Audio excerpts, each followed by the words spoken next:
1-2 का 4, 4-2 का 1. माय name is आपल्या समवेत करण आहेत. करण, तुमचं अभिनंदन. धन्यवाद. पुन्हा एकदा तुमच्या सर्जानं प्रथम क्रमांकाचा लखन बरोबर पळून प्रथम क्रमांकाचा मानकरी ठरलेला आहे. फॉर्च्युनर नंतर हे सगळ्यात मोठं मैदान होतं. काय सांगाल, कसा आनंद आहे? नाही, आनंद समजा सांगता येत नाही, कारण खूप दिवसानंतर आम्ही 3 फेऱ्यात आलो हां आणि वडकीमध्ये 4 नंबर झाला. त्यानंतर आई होऊन आम्हाला कॉल केला, त्यांचं थोडं पायऱ्याचा विषय झाला. बरं. आणि बऱ्याच दिवसानंतर का तुम्ही आला 3 फेऱ्याच्या मैदानामध्ये, एवढ्या म्हणजे उशीर गॅप का दिला? नाही, गॅपचा विषय म्हणजे काय झालं होतं, आता आमच्या इकडे शंकरपट लागले होते सारखे, मोठे मोठे मैदान, लाख रुपये. बरं. तिकडे पण साखळे लागले होते आणि तिकडून सारखे फोन येत होते, बैल आमच्या भागात पळवा, आमच्या भागात. आता ज्याचा ज्याचा विषय अभिमान असतो, हां भागात बैल पडला पाहिजे. बरं. आणि त्यामुळे तिकडच्या पण व्यक्तींचं खूप प्रेम आहे त्या बैलावर आणि त्यांची पण इच्छा होती त्या भागात बैल पळवा. त्यामुळे 2 मिनिटं. एक प्रश्न विचारला चालेल का तुम्हाला? थोडासा वेगळा आहे काय विषय? पण मात्र त्यातनं काहीतरी चांगला संदेश जाणार आहे बाकीच्यांना. तुम्हाला फॉर्च्युनरचा तुम्ही किताब पटकावला, त्यावेळेस तुमचं 2 बालकांमध्ये संगनमत होत, तुम्ही पैसे घेतले, तर त्या पैशाचं काय केलं? त्या पैशाचा विषय म्हणजे आता कसं, आता आम्ही आता एक सर्वसामान्य शेतकरी कुटुंबातले. बरं. आता शेतीविषयी आम्ही आता बागायती शेती आहे, शेती 1 एकरभर शेती पण घेतली होती आता. हां आणि जे समजा प्रामुख्याने आता ते समजा 1 एकरभर शेती घेतली होती. तेवढी त्यात मिळून गेली मला. आणि आज विशेष म्हणजे एवढा मोठा तुळशीपत्राचा हार आहे, बाशिंग आहे आणि शेंबे आहेत आणि अंगावरती शाही सहकार महर्षीची झूल आहे त्याच्या अंगावर. काय सांगाल त्याच्याविषयी? बैलाला सर्वात महत्त्वाचा मान आहे तो, हां कारण मेन विषय म्हणजे आता शर्यतीमध्ये खूप फॉर्च्युनर असते, हे असतं हां की पैसे देतात. हां पण आज जे होतं एक आगळं वेगळं मैदान होतं हां आणि प्राईज पण आगळं वेगळं होतं, कारण बैलाविषयी होतं, त्यांना झूल, त्यांना ते झूल हे ते. बरोबर. आणि तुम्ही 1,51,000 रुपयाची मानकरी ठरलाय, कसा आनंद आहे? नाही, आनंद खूप आहे. पैशाचा जो विषय नसतो, हां तर आनंद आहे. 1 नंबर झाला बरं. आणि पुढं पण 1 नंबर व्हावा अशीच सर्जाकडून अपेक्षा. आता कुठल्या मैदानाचं नियोजन असणार आहे? आता 22 तारखेला पळलं ट्रॅक्टरच्या मैदान. ट्रॅक्टरच्या मैदानात. बरं. आणि विशेष म्हणजे सगळ्यांना उत्सुकता होती की ही जोडी पुन्हा पळावी, ती पुन्हा एकदा पळाली आणि प्रथम क्रमांकाची मानकरी ठरली. जसं तुम्ही सांगितलं की फॉर्च्युनरच्या रकमेतनं तुम्ही क्षेत्र घेतलं, तर आता ह्या पैशाचं काय करणार?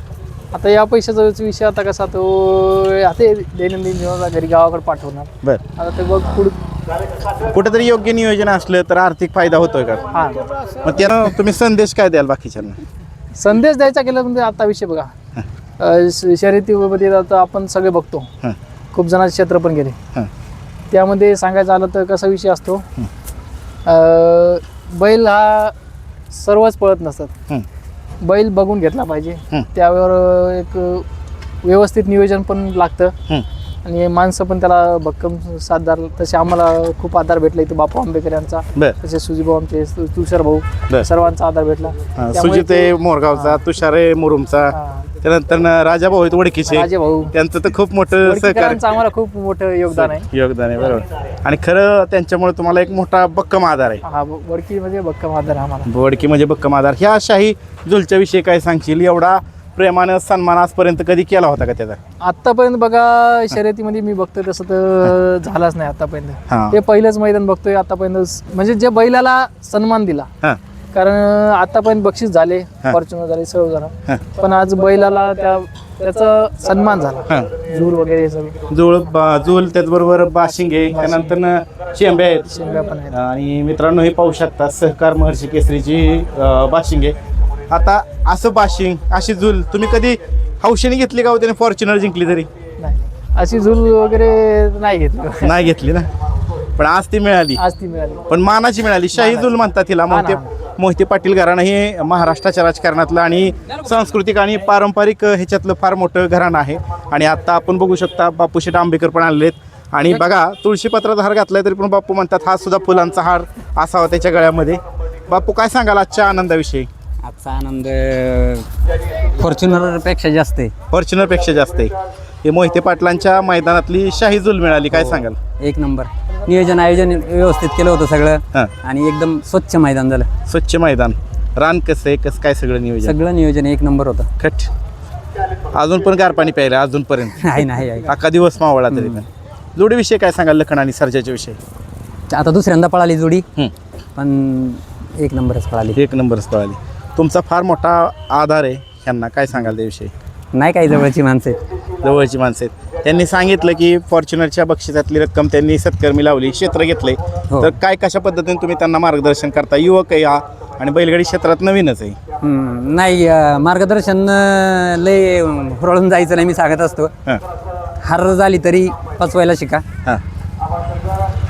आणि अजून काय सांगाल? जोडीच्या विषयी काय सांगाल? पळाविषयी जोडीचा काही विषयच नाही हो. काय सांगाल? देवेंद्र फडणवीस केसरी मैदानामध्ये लखनने कडनी पळून एक नंबर केला नाही, ह्या मैदानात पण कडनी पळून एक नंबर केला. दोन्ही जोडीदार त्याचे वेगवेगळे होते. काय सांगाल त्याविषयी? नाही ते पण बैल चांगला पळाला. मला वाटतं गोडचा सर्जा होता त्यावेळेस. हां बरोबर. बैल एकदम खास पळाला तिथं पण. हां. आणि आज सर्जा पण त्याच्या साथीला चांगला पळाला. सुट्टी मेकर कोण होता आज? तुषार भाऊ, तुषार आणि साबळे आणि सुजित भाऊ, सुजित भाऊ होते. गुंडा भाऊ, पोरं आता बरोबर. 2-3 मोठी मैदान येतात. कासेगावचं हिंद केसरी मैदान आहे आणि आणखीन बरीचशी मैदान आहेत. काय कसं नियोजन असणार आहे? परत कोरेगावचं महाराष्ट्र केसरीचं मोठं मैदान आहे, हिंद केसरीचं, ते पण काय? पैरे होण्यावरती असतंय सगळं. हां. आज पैरा झाला म्हणून एक नंबर झाला. पैरा जर चांगला असेल तर तिथं पण एक नंबर करीन गाडी. एक अशी नंबर. खात्री आहे मला. बरं चालतंय. तुमचं अभिनंदन. असंच कायम गुलाबात राहा. धन्यवाद. आणि आता आपण राजाभाऊंना मत व्यक्त करायचंय. राजाभाऊ आज स्वतःहून म्हणालेत की मला बोलायचंय. राजाभाऊ आहेत आपल्या समोर. राजाभाऊ काय बोलायचं व्यक्त व्हा. आयोजकांचं पहिलं मी सहर्ष स्वागत करेन आणि आभार मानन की त्यांनी महानंदीचा खरा आज हे झूल आणि हे सगळं वाशिंग देऊन हार घालून त्यांचा एक नंबरचा सन्मान केला. हे लय मोठं त्यांनी काम केलेलं आहे आज. बरं मित्रांनो, शेंब्या त्याचबरोबर झूल आणि बाशिंग बांधून अतिशय सुंदर असं त्यांचा सन्मान करण्यात आला आहे. त्याचबरोबर तुळशीपत्राचा हार सुद्धा आहे. काय सांगाल? आपण तेच सांगतोय आयोजकांनी ह्या महानंदींचा जो सन्मान केला आहे तो एक आदर्श घेण्यासारखाच आहे. चालतंय. तुमचं अभिनंदन राजाभाऊ. असंच तुमची सगळी टीम कायम गुलाबात राहू. धन्यवाद. आपल्या समवेत आवी आहे. आवी काय सांगशील? आजचा आनंद कसा आहे? लखनने पुन्हा एकदा कडनी पळून एक नंबर केलाय. काय सांगशील? छान वाटतंय. आज परत एकदा कडनी एक नंबर केलाय. काय झालं का नाही? शेठजींचा फोन वगैरे झाला का नाही? शेळजींचा नाही झाला काय अजून असं. बर. कायमच हसतमुख असतो. सगळ्यांना प्रश्न पडलाय, तू कायम हसत असतो गालातल्या गालात. काय सांग? हसत म्हणजे बैलाने एक नंबर करू 2 नंबर करू हसता चेहरा राहिला तेवढाच समाधान आहे. बरं हेच मैदान राहिलं होतं. हो, ह्या मैदानात बी एक नंबर केलाय आणि खूप छान वाटतं. आज जे रेटरेचं एक मैदान राहिलं होतं. सगळीच मैदानात मारले जवळपास. रेटरेचा मागच्या वर्षी एक नंबर केलाय, परत दुसऱ्या वर्षी बी एक नंबर केला. बरोबर आहे. मग दोनदा हॅट्रिक राहिली आता फक्त करायची. हॅट्रिक पुढच्या वर्षी बघू आता. आज विशेष म्हणजे त्याच्या अंगावरती शाही झूल होती, त्याचबरोबर शेंब्या होत्या आणि बाशिंग होतं. म्हणजे खूप छान नियोजन ठेवलं होतं आणि नियोजन बी एक नंबर होतं. फाट्या बिट्या आणि बॅरिकेड वगैरे सगळं म्हणजे आज मला एक नंबर मैदान वाटतं. बैलाला धरायला त्रास वगैरे काय नाही नाही कसलाच त्रास नाही. बरं आगामी नियोजन काय असेल हिंद केसरी लखनचं? आगामी नियोजन 22 तारखेला. त्याला समालोचक म्हणतात 1 2 का 4 4 2 का 1. नाव तसं लखन.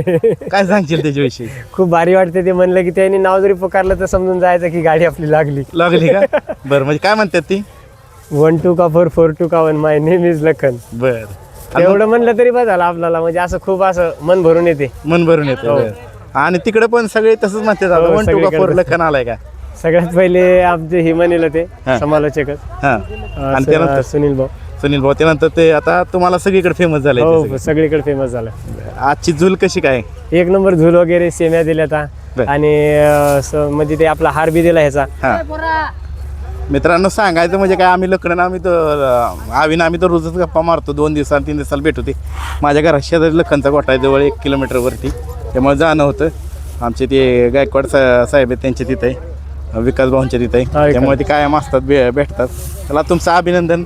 चांगला जल्लोष साजरा करा आणि शेठजींना अभिनंदन सांगा. हो धन्यवाद धन्यवाद. मित्रांनो किशोर कदम दुरकरी आहेत आपल्या समेत. काय सांगाल आजच्या गाडीच्या विषयी? काय सांगाल? हे बघा गाडी तर गटाला बी फास्ट पळेल, शेमीला पण फास्ट पळेल, पण त्याच्यामध्ये आणि फायनलमध्ये डिफरन्स काय राहिला का गाडी 2 वेळेस मधून आली, गट आणि शेमी. आणि फायनलला 1 नंबर पब्लिकना तास आला. त्यामुळं कसं वाटलं समोर जे बैलावाल्याला वाटलं का यांची गाडी आता पब्लिक नाही, 1 नंबर नाही होणार. बघा इकडं आवी भाई बघा फेटा दिला इकडं ह्यांना. आणि असाच प्रकारचं देवेंद्र फडणवीस केसरीला रेटरेला पण झालं का? हो तिथं पण 1 नंबर झाला पब्लिक आणि पब्लिकने झालं. त्यावेळेस काय वाटत सगळ्यांना? नाही काय नाही असं. आता लोक शंकरा दे पब्लिकना गाडी कमजोर पडते, पण तसं काही विषय नाही. थोडाफार फरक पडतो, पण आपला नंदी पळणारच आहे. बरं. परत दुसऱ्या नंदी बी टॉपचेच. आता आजच्याला पूर्ण फायनलमध्ये टॉपचेच होते. टॉपचेच होते बरोबर सगळे. आणि सगळे टॉपचे असताना सुद्धा एवढं सुंदर अशी लढत झाली. 1 नंबर झाला. 1 नंबर झाली. हो. आणि तुम्ही खास त्यांना पळवण्यासाठी इकडे येत असता का? आपण खास म्हणजे लखन हाकलण्यासाठीच येतो आपण. फक्त तिकडून इकडे येतात. हो. बरं बरं. आणि मित्रांनो अतिशय सुंदर दुरकरी इथे. तर सर्जा आणि लखनच्या गाडीच्या वैशिष्ट्य काय सांगाल? हे बघा दोन्ही पण शिस्तीचे बैल आहे ते आणि लाईन दोरीत पळतात का असं टेन्शन नाही, एक नॉराला दाब नाही देत किंवा काही नाही. ज्याच्या बॉर्डरनं पळतात बैल, त्यामुळे गती लागते गाडीला. बरं, आता पुढची मैदान कुठली सांगितलीत मालकाने? आता एक 22चं करणार आणि एक 26चं. 26चं करणार. चला, तुम्हाला पुढच्या मैदानासाठी शुभेच्छा. धन्यवाद धन्यवाद दादा.